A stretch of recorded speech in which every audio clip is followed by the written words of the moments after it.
Ey nigarım can gedib zülfünlə bir can olmuşam. Görmeyib zülfündə bir ağ gün perişan olmuşam. Əhsən.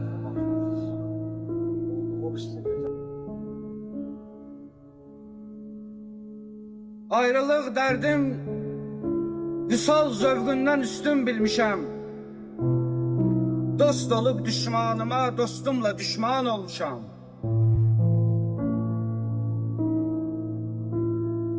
Yad edib Leyla'lərin sinemde mecnunlar gezer.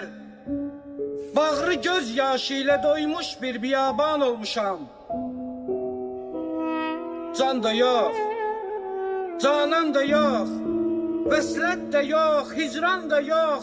Mən yok olmaktan kaçıp yokluk üçün ünvan olmuşam. Görmedim kim geldi, kim gitti.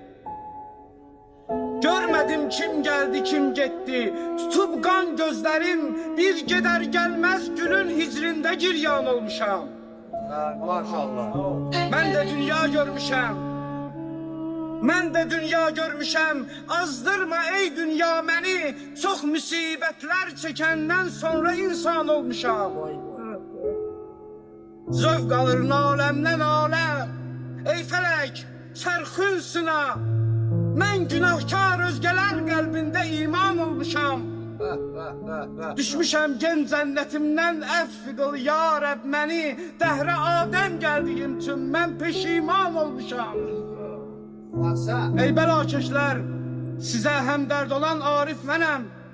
Haqqı elan eyləmək üçün mən qəzəlxan olmuşam. Maşallah.